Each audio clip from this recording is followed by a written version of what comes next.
Hi, in this video I'm going to show you how to do a cording stitch. An cording stitch is when you add like a three-dimensional kind of like loop or something like that that just stands out in your knitted fabric. It's a really nice decorative accent edging or a way of folding booties, hats, a number of things. It's a great stitch, but it is a little finicky.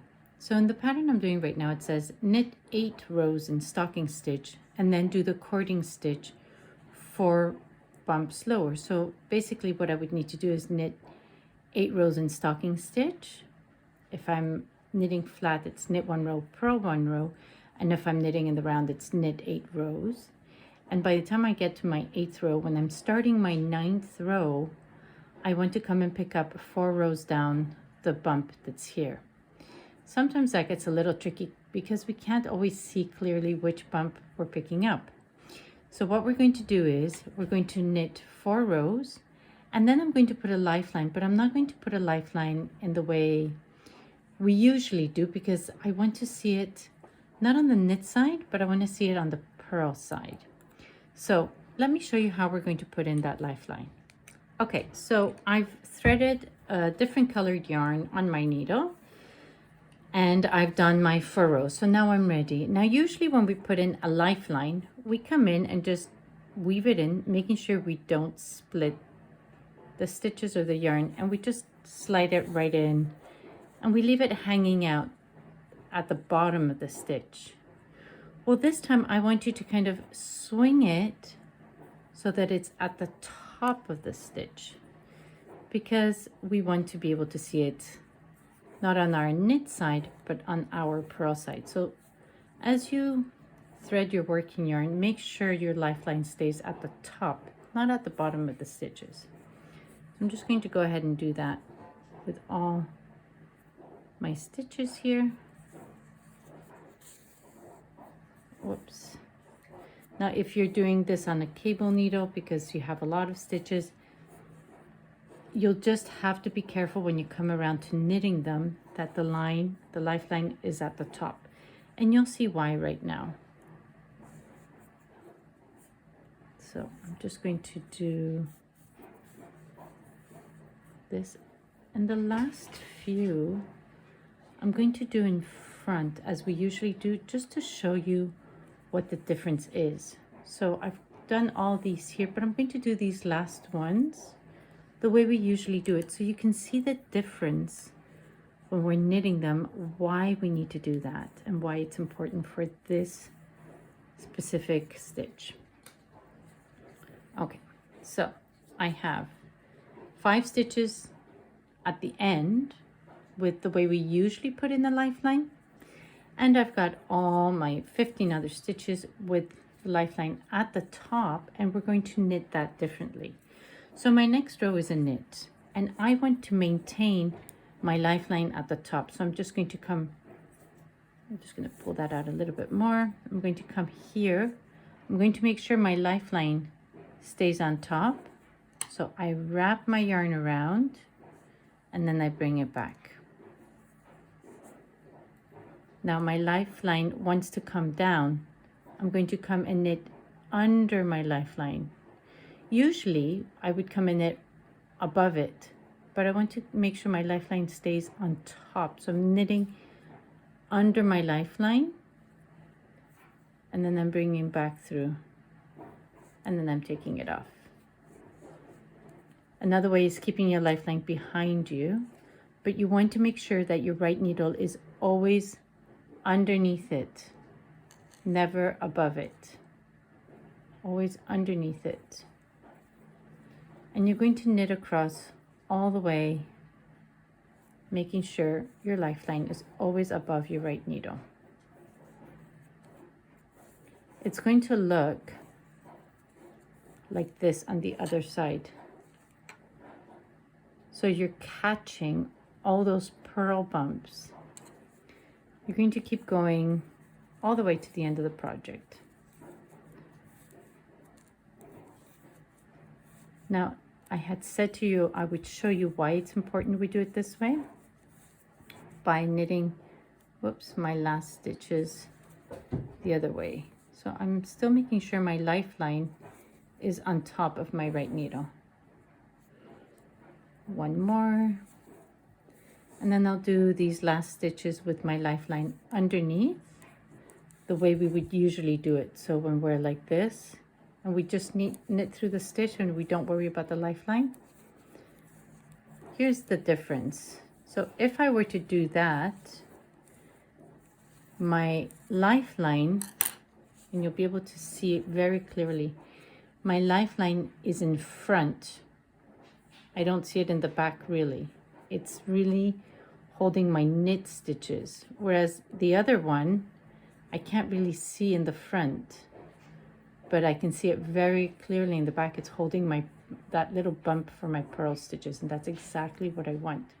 So make sure when you're doing it, if you see it like this, you've done something wrong, and you're going to have a really hard time picking up the bumps because you won't know which one. So make sure that you see it going across like this in the back, and then I'll show you how we pick it up. So that was my 5th row. I need to knit 6, 7, 8, 3 more rows, and then I'll show you how to pick up those stitches. Okay, so now I've knit my 8 rows, and I've added my lifeline in the back, and we can see the difference. Usually a lifeline you can see clearly in the front. Now I can see it very clearly in the back, which is perfect. Now to do that cording stitch, usually what they say is you knit the stitch that corresponds. So we need to really pay attention to the columns and the rows, right? So for example, if I look at the 3rd stitch, I need to pay attention to the columns. I need to go directly to the stitch below, which would be this one. And I need to be careful that I'm following the same column, that I'm not picking this stitches and picking up this stitch, because it's going to be twisted. So in my case, I need to pick up the 4th stitch directly underneath. The first stitch is always a little wonky. So it's 1, 2, 3, and this is my 4th stitch. 1, 2, 3, and this is my 4th stitch. And as we can see, our lifeline is clearly showing us which stitches we need to pick up. So you can do this 2 ways. If it's a flat piece of work like this one, you could take a thinner needle and just carefully pick up all the stitches you have on your lifeline. So for example, I would just come ahead and pick up my stitches that I have on my lifeline.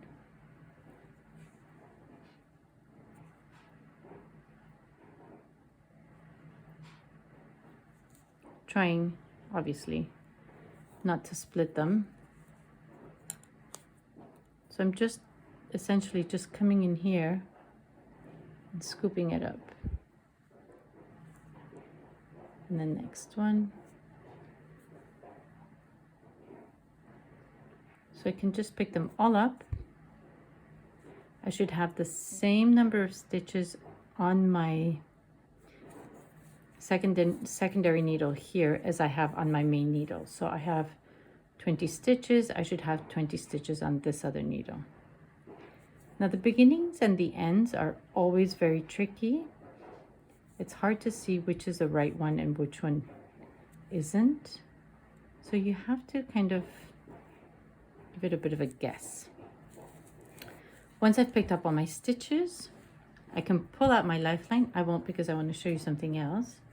I can turn my work, and then I can close this off and just go ahead and knit the stitches together with my needle. So I just come here and I go ahead and knit the first from here with the first from the back, and I just go ahead and knit them together and slide them both off. Oops, sorry. 1, 2. So I knit the second one with the second one. I knit them together, and 1, 1, 2, and slide them off. Third with a third, and so on and so forth, and slide them off. And that is going to create this cording, which is really nice. Obviously your lifeline will be gone and you won't see the green in there, and that works. But now let's say you're not working in the round and flat, and you're working in the round, and having an extra needle back here really isn't an option. It just makes it very impractical for you. So obviously you won't be doing that. So you'll just have your needle and the stitches that are on the lifeline. You can pick them up individually. So I know that my next stitch available on my lifeline is this one. So I'm just going to go ahead and pick it up. I can put it on my left hand needle, and I'm going to knit those two together. Okay, I look down for my next stitch. The next one available is this one. I pick it up, put it on my left hand needle, and I knit those two together. And I can go all the way around this way. Next one is this one. And because we have the lifeline there, it really takes away the guessing game of, ooh, am I picking this loop? Am I picking that loop? Which loop? Where am I picking it up? The lifeline's coming out from here. I know that's got to be my loop. I just pick it up and knit it. And I go all the way around, and I end up with this cording. Let me show you how it looks in the end.